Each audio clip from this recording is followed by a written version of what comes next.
还从小就喜欢欺负竹马，3岁抢走他的奶瓶，5岁踢飞他的娃娃，10岁夺走他的午餐。他说：“楚瑶，我非常非常讨厌你。”可在女孩要转校时，他却拿出所有零花钱卑微祈求：“瑶瑶，我给你买糖吃，你不要离开我好不好？”那天以后，他们约好18岁就结婚。可江淮18岁那天，他却后悔了。他爱上了新来的转校生黎嫣。起初大家只是看到一向冷漠的江淮，突然开始照顾转校生。最初只是普通补课，带他熟悉环境。可后来事情逐渐不对劲起来。黎嫣说想吃城东那家要排长队的甜品，少年就凌晨排队去买。黎嫣生病挂掉针怕疼，少年就把针打在自己身上。甚至黎嫣喜欢光脚走路，江淮就将整个学校铺满柔软的毛毯。对此楚瑶生气，和他闹脾气，还一次次提分手。第一次提分手时是个暴雨夜，他浑身湿透，在女孩家楼下站了一夜，声音沙哑的一遍遍喊楚瑶的名字，求她原谅。第二次提分手后，少年在他教室门口守了1天，眼底青黑的塞给他一份情真意切的情书，低声下气求复合。但后来次数多了，江淮似乎摸清了女孩的底线，知道楚瑶离不开他，于是他哄得越来越敷衍，从立刻哄变成1天后，而后3天后，1周后，直到第99次高考结束后的庆功宴上，江淮把西瓜中间最甜的那块挖给了黎嫣，瞬间失望和心痛袭来。一刹那，女孩声音平静到可怕：“江淮，我们分手吧。”男人漫不经心扫了楚瑶一眼，不耐烦皱眉又恼。闻言，女孩没有回答，只是默默起身离开。江淮只当她是使小性子，等楚瑶气消了，自然会像以前一样回到她身边，因此他追都没追，甚至有心情在女孩离开后还帮黎嫣挡了几杯酒。可他不知道的是，这次女孩是认真的，她最后的一丝留恋和期待早在被反复伤害中耗尽。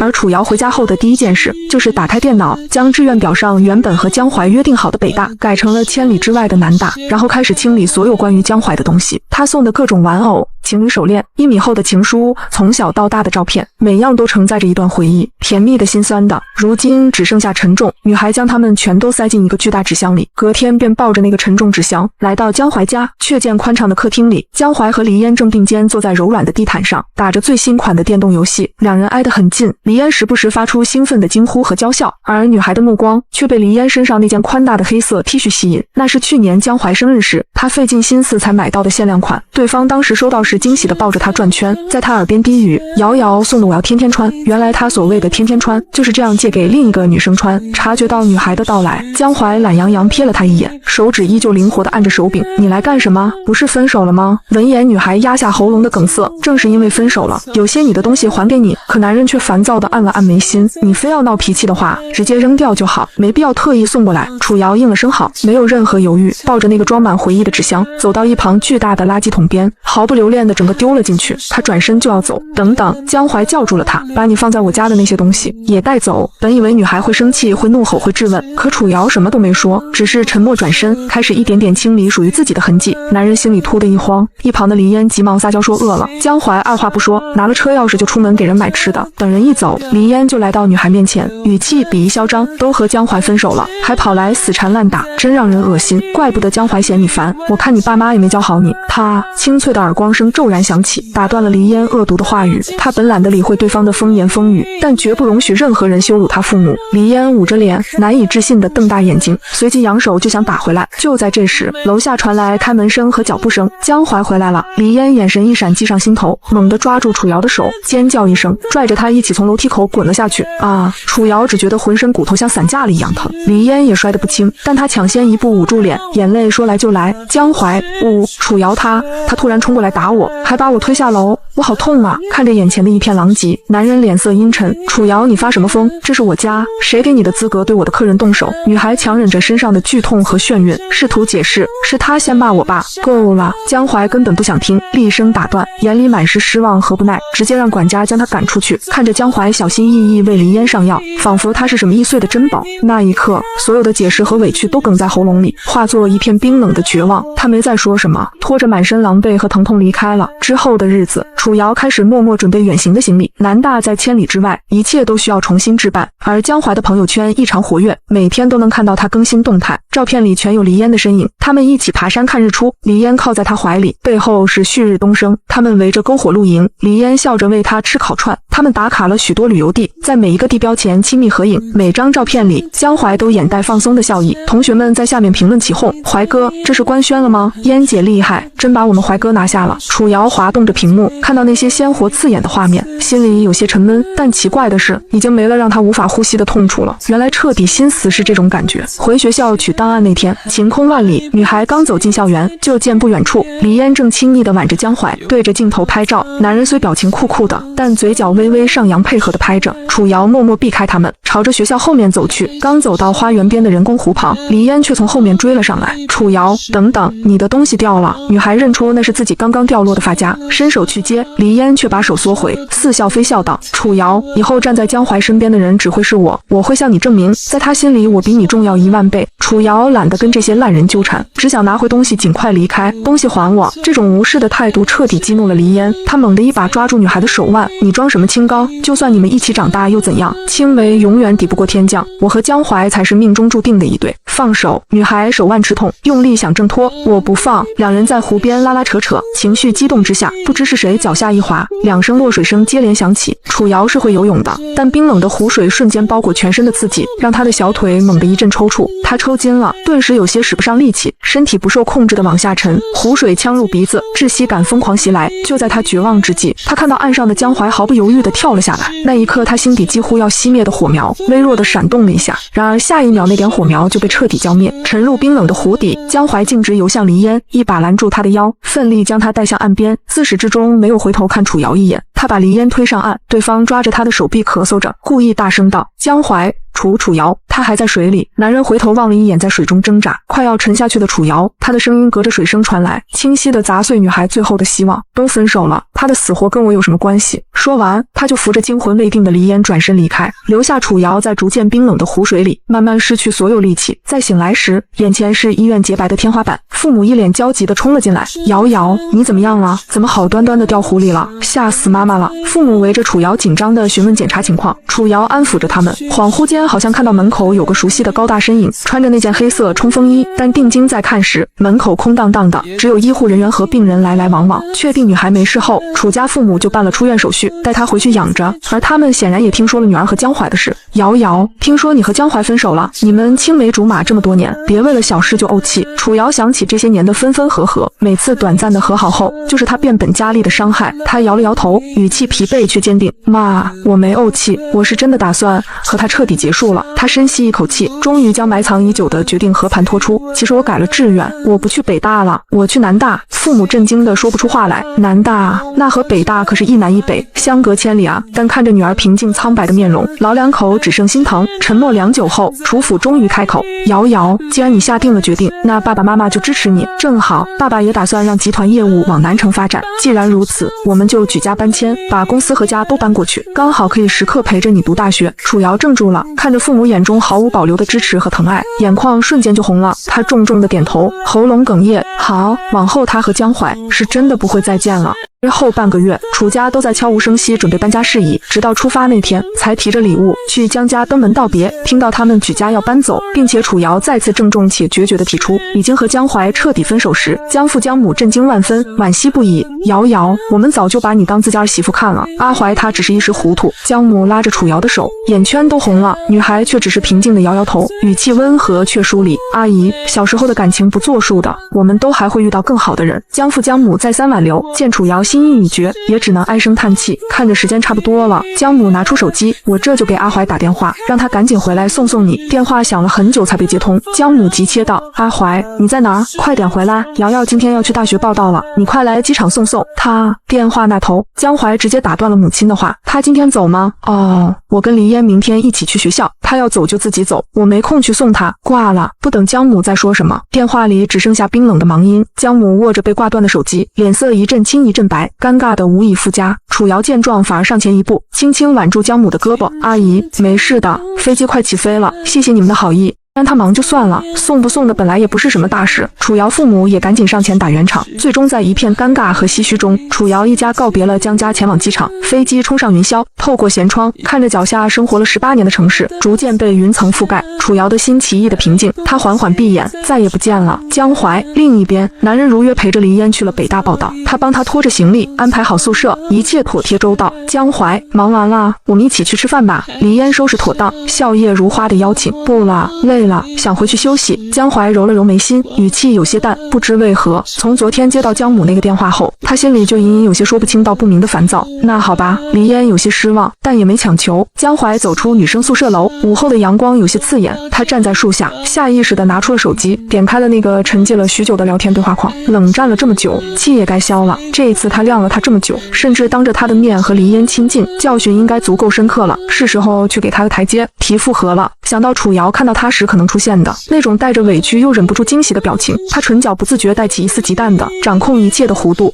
这次之后，他应该再也不敢轻易把分手挂在嘴边了。不过，他并不知道楚瑶被分在了哪个宿舍楼。想到这儿，江淮收起手机，径直走向新生报到处。你好，帮我查一下舞蹈系楚瑶住在哪栋宿舍楼？学姐在电脑上查询了片刻，抬起头，脸上带着疑惑的表情。对不起，同学，新生名单里没有找到叫楚瑶的。江淮脸上的那丝淡笑瞬间僵住。没有，他皱起眉，不可能，他肯定是这一届的新生。你再仔细查查。学姐又认真核对了一遍名单，甚至调出了学校所有系的新生花名册，然后肯定的摇头，确实没有。同学，不光是舞蹈系，所有系都没有这个人。一种强烈的不安瞬间攫住了江淮的心脏，来得迅猛而突兀，一个荒谬的却让他手脚冰凉的念头撞进他脑海。他几乎是粗暴地掏出手机，指尖带着自己都未察觉的微颤，按下了那个烂熟于心的号码。可听筒里传来的只有一个冰冷而机械的女声：对不起，您所拨打的号码是空号。他不信邪地再次拨打，一遍两遍，听筒里传来的始终是那道毫无感情的电子音。消息发出去，下一秒就化作刺眼的红色感叹号，不是空号就是被拉黑。江淮这才第一次无比真切地意识到，楚瑶那天说的分手根本不是他以为的，又一次闹脾气的小打小闹。他攥着手机，挨个拨打和楚瑶相熟的朋友的号码，可听筒里的回应不是不清楚，就是长久的沉默，没人能说清他到底去了哪里。就连楚瑶父母的电话也始终是无人接听的忙音。他急得拨通家里的电话询问，得到的消息却让他浑身一震，楚瑶一家竟然已经彻底搬走了。那一刻，他只觉得头顶像被惊雷劈中，脑子一片空白。先前他故意跟黎嫣走得近，不过是想给楚瑶点教训，让他再也不敢把分手挂在嘴边。可他从没设想过，他会真的彻底从他世界里消失。一股巨大的恐慌瞬间蔓延，而另一边的楚瑶已经在南大办完了入学手续。他刻意把手机塞进包里，连屏幕都没看。他心里清楚，班级群里肯定还在传江淮和黎嫣的八卦，但那些是是非非，如今都跟他没关系了。他从包里摸出新电话卡，旧卡被捏在指尖，走到垃圾桶旁，没半分犹豫地扔了进去。从此，他要开始全新的生活。这天，全校社团招新的日子，校园里热闹得很。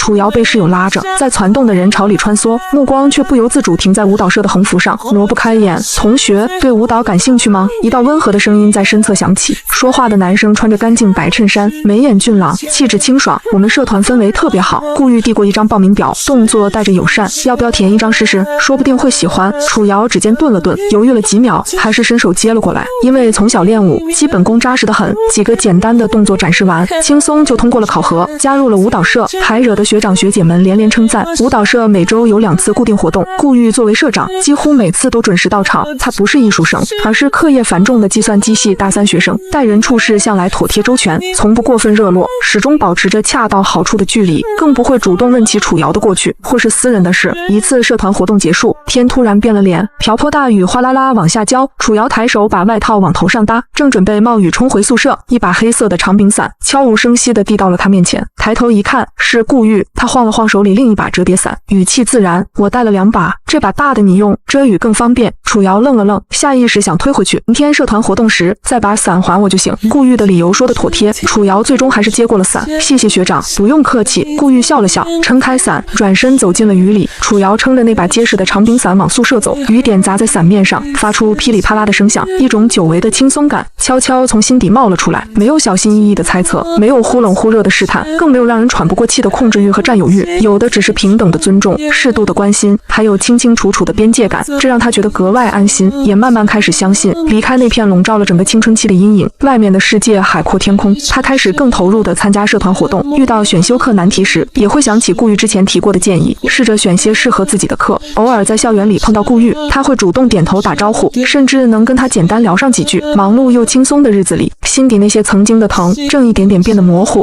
而江淮的孤僻在学校里早就出了名，自从清楚楚瑶是真的彻底放弃他了，他像是丢了前进的动力，做什么都提不起劲。李嫣的信息和电话还是没完没了的发过来，手机屏幕一次又一次亮起，带着那种他以前觉得受用，现在却只觉得窒息的依赖。江淮，下午陪我去听讲座好不好？晚上一起去食堂吃饭吧。你怎么又不回我消息啊？他扫了眼屏幕，没半点犹豫，直接把黎嫣的消息设成了免打扰。见消息没回应，黎嫣干脆跑到他教室门口等，或是守在宿舍楼下堵他。可江淮只是冷冷瞥他一眼，脚步都没停，径直从他身边走了过去。黎嫣脸上的光彩一点点暗了下去，眼里渐渐盛满了难以置信的委屈，还有怨愤。可他根本没心思管他的情绪，一个近乎疯狂的念头在他心里扎了根，他要去找楚瑶，立刻，马上，不能等。这个念头一旦冒出来，就再也压不住。费了好大的劲，四处打听，终于查到楚瑶现在在南大，转学成了他能想到最快、最直接的办法。他立刻行动，拿起手机就给南大招生办打了电话。李嫣不知道从哪听说了他要转去南大的消息，疯了似的冲到他面前。为什么？你就这么放不下他？他都不要你了啊，你还要巴巴的凑过去？江淮用力甩开他的手，力道大的让他踉跄了一下，眼底满是毫不掩饰的厌烦，还有冰冷。我的事跟你没关系。怎么没关系？李嫣尖着嗓子喊，眼泪掉个不停。我喜欢你啊，我陪了你这么久。他楚瑶除了会耍小性子，动不动就提分手，还会什么？闭嘴！江淮猛地打断他，眼神像刀子一样锐利。李嫣，你听清楚了，我们之间从来就没可能，以前没有，以后更不会有，别在我身上浪费时间了，不值得。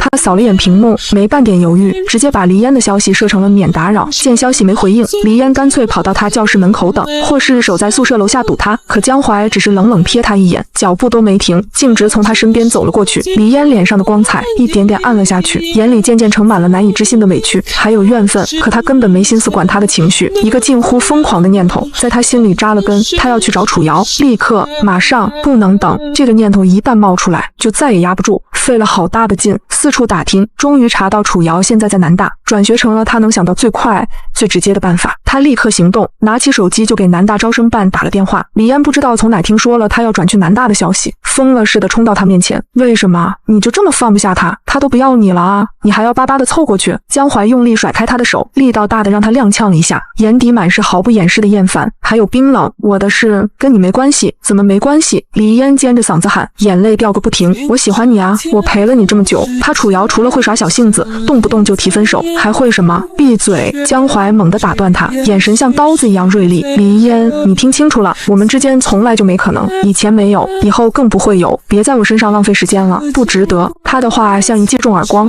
狠狠扇在李嫣脸上。他愣在原地，半天说不出一句话。转学手续办得磕磕绊绊，很不顺利，但他没放弃，终于拿到了南大的接收函。踏上飞往南城的航班时，他靠在舷窗上，心里没有半点留恋，只剩下孤注一掷的急切，还有一片荒芜的空荡。刚落地，他连校园的景色都没心思看，就开始疯狂打听楚瑶的消息。舞蹈系的课程表，他常去的练功房，可能住的宿舍楼，只要有一点线索他都不放过，像疯了一样四处找人问。终于在一个傍晚打听到舞蹈社要和另一个社团一起办场小型的联合排练，他几乎是跑着过去的，脚步都没停。排练室的窗户很大，里面亮着温暖的灯，他隔着玻璃一眼就看到了那个刻在骨子里的身影，楚瑶。他穿着简单的黑色练功服，头发松松挽在脑后，几缕碎发垂在脖子边，微微侧着头，正听身边的人说话。顾玉手里拿着2瓶水，递了1瓶给他，嘴角带着笑，不知道在说什么有趣的事。楚瑶听得认真，唇角轻轻弯起，眼神平和，还带着一丝轻松的笑意，那种神情，江淮已经很久没在他脸上见过了。他的心像被什么东西狠狠揪紧，又酸又胀，一股冲动涌上来，他猛地推开了排练室的门，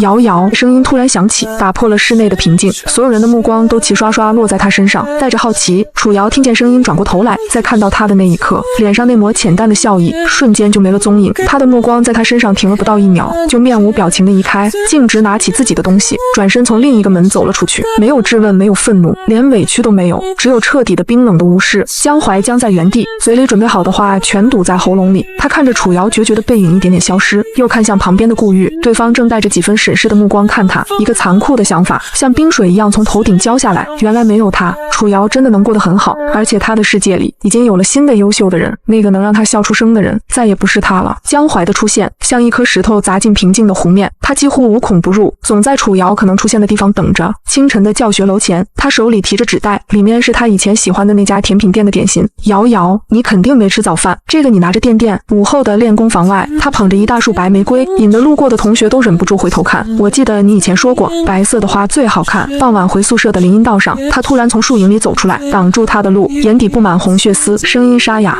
瑶瑶，我们谈谈吧，就5分钟好不好？我知道错了，你再给我一次机会。每一次，楚瑶的反应都一模一样，目光不会在他脸上多停1秒，像看陌生人一样。面对递过来的礼物，也只是默默绕开，不看一眼。要是江淮执意拦着他，他会平静地开口：不需要，麻烦让开，你打扰到我了。甚至有一次，江淮在众人面前伸手想抓住他的手腕，楚瑶猛地甩开他的手，声音不大，却足够让周围窃窃私语的人都听清：江同学，我们并不熟，请你别再做这些让人困扰的事。这句话像淬了冰的针，狠狠扎进江淮心里，疼得他半天缓不过劲。流言像藤蔓一样在校园里慢慢传开。听说了吗？总来找楚瑶的那个帅哥是她前男友，好像还是青梅竹马呢，怎么就分手了？看样子是男的后悔了，可楚瑶看起来一点都不待见他。各种猜测和好奇的目光总围着楚瑶转。面对这些，女孩只是更努力地投入专业课和社团活动，用近乎苛刻的忙碌把自己裹起来，好像只要不停下来，那些嘈杂的声音就进不来。而在这场让人窒息的纠缠里，顾玉的存在像一道无声却结实的屏障。他从来没问过一句关于江淮的事，只是有一次，楚瑶又被江淮堵在回宿舍的路口，脸色发白，不知道该怎么办。顾玉骑着自行车路过，楚瑶，他单脚撑着地停在几步外，语气自然：正找你呢，宣传部那边有急事，让我带你过去一趟，现在有空吗？他的声音一下子打破了僵持的气氛。楚瑶立刻点头，快步朝他走过去。还有一次在食堂，江淮不管周围人的目光，强行坐在楚瑶对面。楚瑶放下筷子，刚要起身离开，顾玉和几个社团同学端着餐盘走了过来。这儿没人吧？我们坐这儿了。顾玉笑着指了指楚瑶旁边的空位，很自然地坐在中间，把他和江淮隔开，然后转头跟同伴聊起刚结束的编程比赛。不仅解了楚瑶的尴尬，还彻底无视了江淮阴沉的脸。这些恰到好处的帮忙，每次都像在江淮的妒火上又浇了一桶油，让他更失控。他开始变本加厉，出现的次数更频繁，送的礼物更贵，说的道歉话也更急切，甚至还偷偷去查顾玉的底细。瑶瑶，你知道他是什么人吗？我们这么多年的感情，还比不上他跟你认识几个月，你是不是喜欢上他了？回答我。面对他越来越失控的质问和纠缠，楚瑶的态度只有越来越冷，拒绝的越来越干脆。直到这天午后的食堂里人声鼎沸，楚瑶刚和室友坐下，一道尖锐的女声突然划破了喧闹：楚瑶，你可真会装啊！所有人的目光瞬间都被吸引了过去。黎嫣站在食堂中间，脸上满是嫉恨和鄙夷，她径直冲到女孩桌前，手指几乎要戳到楚瑶脸上，抢不到江淮就玩消失，装可怜，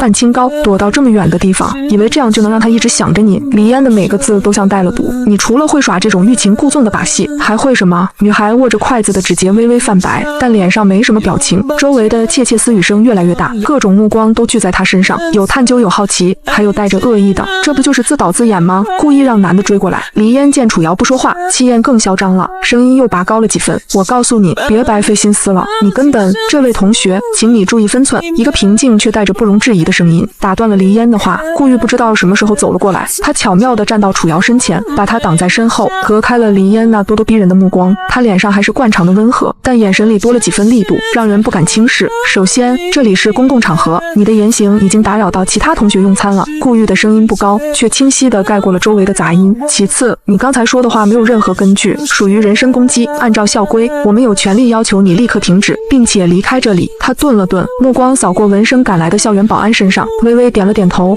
最后，不管你是怎么想的，都没资格对楚瑶同学的选择指手画脚。保安立刻上前，想把女人带走。黎嫣气得浑身发抖。你谁啊？我跟他的事，轮得到你插手吗？我是谁不重要。顾玉淡淡打断他，重要的是是非对错，请吧。楚瑶抬起头，看着顾玉的背影，一股酸涩突然涌上眼眶。他用力眨了眨眼，把眼泪憋了回去。就在这时，一个身影猛地拨开人群冲了进来，是江淮。他跑得很急，额头上还冒着汗，脸色是从未有过的难看。他先是看了一眼被保安拦着的脸色铁青的黎嫣，又猛地看向站在顾玉身后垂着眼帘的楚瑶，最后他的目光死死定在顾玉那维护意味十足的背影上，难堪、愤怒、嫉妒在他眼底疯狂翻涌。黎嫣，他几乎是低吼出声，一把攥住他的胳膊，力道大的让他痛哭一声：你闹够了没有？谁让你来这里的？江淮，我……黎嫣像是找到了救星，瞬间泪眼婆娑，试图辩解。闭嘴！江淮厉声打断他，眼神冰冷的骇人。我跟你说得很清楚，我们之间没有任何关系，我的事更轮不到你来插手。你现在立刻给我离开南大，别再出现在我或者他面前。他指向楚瑶，语气决绝。黎嫣被他眼中毫不掩饰的厌弃和狠戾刺伤了，脸色瞬间惨白如如纸，再也说不出一句话，被保安带着失魂落魄地离开了食堂。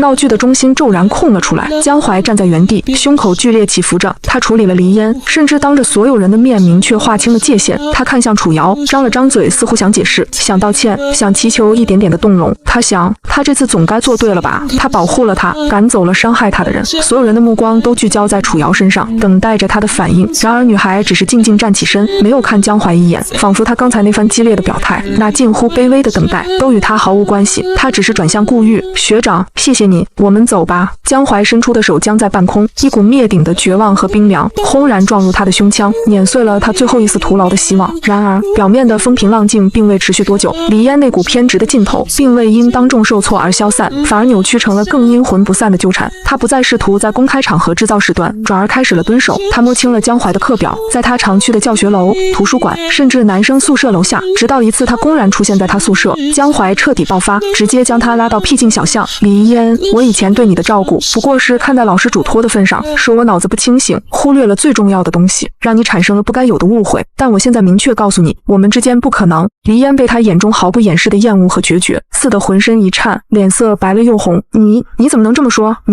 我明明什么？江淮向前逼近一步，他一字一句咬着牙道：黎嫣，我的容忍是有限度的，如果你再继续这样胡闹下去，我不介意把你做过的事一桩桩一件件，包括你是怎么不小心弄洒果汁穿上我的衣服，是怎么恰好在楼梯上摔下去，又是怎么在背后对楚瑶说的那些话，所有的一切原本整理出来，发到学校论坛，所有相关的老师和你们学院领导，你猜猜，到时候你申请的奖学金、优秀学生，还有你心心念念的保研资格，还会不会在原地等你？黎嫣霎时脸色煞白，眼中第一次露出恐惧。他比谁都清楚，一旦曝光，他努力维持的所有光环和形象都将彻底粉碎。他知道他输了，输得彻底。江淮的那番话掐断了他所有的念想和退路。他可以不顾脸面，但他不能不顾前程。最终他摇摇晃晃地站起身，擦干眼泪，一步步地朝巷子外走去，背影狼狈又仓皇。之后江淮站在宿舍楼下的雨幕里，浑身湿透。他已经记不清这是第几次徒劳的等待，那个熟悉的身影每次出现都目不斜视地与他擦肩而过，一次又一次的碰壁，一次又一次冰冷拒绝。起初是焦躁，是不甘，是愤怒，但后来他开始在无数个无法入睡的夜里被迫地细致地回溯过往。他仗着他多年的喜欢，肆意挥霍着他的包容，一次次试探他的底线。他曾以为是楚瑶离不开自己，但原来是他离不开楚瑶。他变得沉默了，从以前的张扬不羁到阴郁沉静。他不再试图去堵他，而是买了一叠厚厚的信纸，一字一句写下悔恨和心意，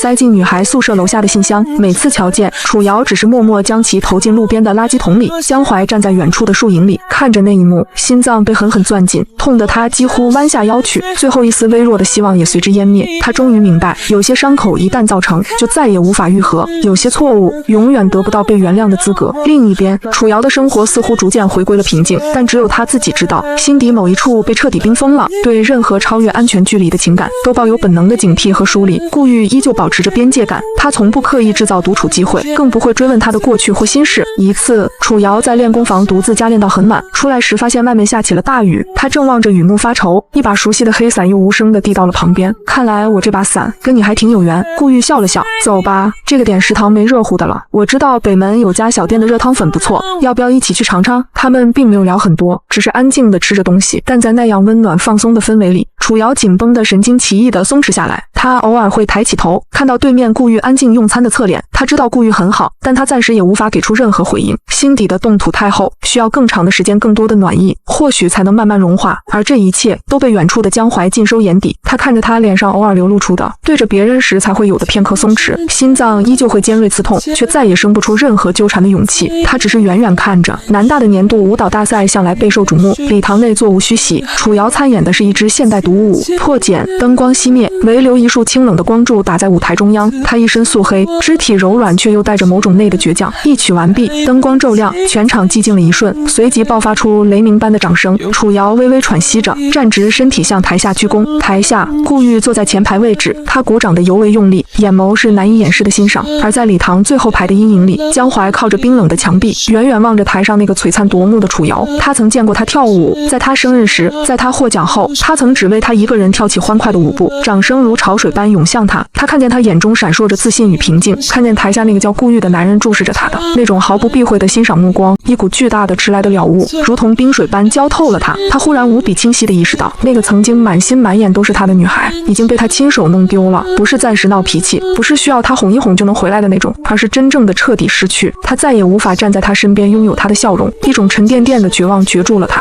江淮没有再上前，只是在掌声中默默地转过身，悄然离开了礼堂。大赛结果毫无悬念，楚瑶的破茧夺得了金奖。几天后，他收到一个细长的包装的很用心的纸盒，没有署名，只在附带的卡片上写了一行打印的字：祝贺你，破茧很美。他打开盒子，里面是一张绝版多年的经典舞剧《吉赛尔》的黑胶唱片。他记得很久以前，只是在某次社团闲聊时，他随口提过一句，很遗憾没能收藏到这个版本，言语间满是向往。楚瑶拿着那张沉甸甸的唱片，心里像是被什么东西轻轻撞了一下，他几乎立刻就想到了顾玉。晚上社团活动结束，人群散去，楚瑶走到顾玉面前，轻声道：学长，谢谢你的唱片，我很喜欢。顾玉闻声抬起头，眼中掠过一丝了然，你喜欢就好，恭喜获奖，实至名归。他看着楚瑶，目光清澈而坦荡，那里面有关心，有欣赏，或许还有一丝未曾言明的情愫，但他始终克制，停留在安全线内，将选择权完全交于他。他能感受到那份用心，也清晰地感知到自己的心弦被轻轻波动。然而他还需要时间，于是他最终只是对顾玉露出了一个比以往更真心些，却也依旧保持着些许距离的笑容，再次轻声道：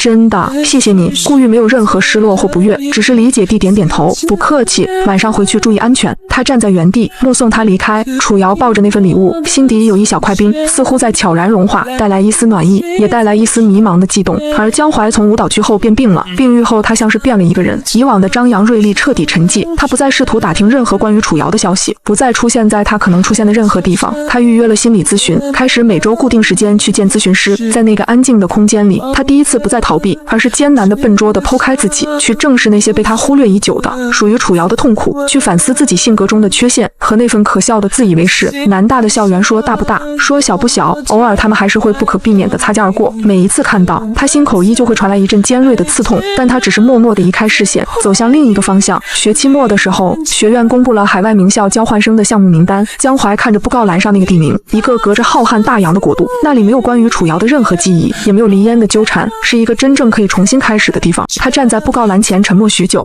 最后他朝国际交流处的办公室走去。江淮离开南大的消息，不过一两日功夫变成了校园热议的话题，自然也传到了楚瑶所在的舞蹈系。课间休息时，几个女生围在一起，压低的声音里带着掩饰不住的兴奋与好奇。真的走了？那个总是来找楚瑶的超级大帅哥，名单都公示了，还能有假？听说是去了北美的一个名校。哇，这么突然！议论声在女孩走进教室时戛然而止，几道目光带着探究和一丝不易察觉的同情投向她。楚瑶的脚步微顿，随即面色如常走到自己的位置坐下。她的生活轨迹依旧丝毫未变。又一场社团联合排练结束，只剩下她和还在检查门窗的顾玉。走吧，差不多了。顾玉锁好最后一道窗，转过身，两人并肩走在校园小径上。短暂的沉默后，顾玉忽然开口，声音平静，却带着一种不同以往的郑重。楚瑶，女孩下意识的应声侧头看他。有件事，我想我应该告诉你。他顿了顿，似乎在斟酌最恰当的词语。我对你倒有超出朋友的好感。楚瑶的心跳猝然漏了一拍，握着背包带子的手微微收紧。他张了张嘴，却一时不知该作何反应。然而没等他组织好语言，顾玉便继续说了下去。我告诉你这件事，并非希望立刻得到你的回应，更不是要借此给你任何压力。我只是认为，真诚地表达自己的心意是一种基本的尊重，既尊重你，也尊重我自己的感受。他看着他微微睁充的眼睛，语气愈发温和却坚定。我知道你过去经历了一些事情，可能需要很长的时间来调整，这完全没有关系。我说这些，只是不想对你有所隐瞒。无论你的答案是什么，或者需要多久才能有答案，我们都可以像现在一样，继续做普通的朋友，一切都不会改变。你不需要有任何负担。他没有追问，没有试探，更没有流露出任何强硬的姿态。他只是将一份真挚而克制的情感坦诚地放在他面前，然后将选择的权利完完全全地交还到他手中。楚瑶预想过的尴尬压力，甚至是抗拒，都在他这番清晰有分寸的话语中消散。他沉默片刻才开口：顾学长，谢谢你的坦诚，更谢谢你的尊重。我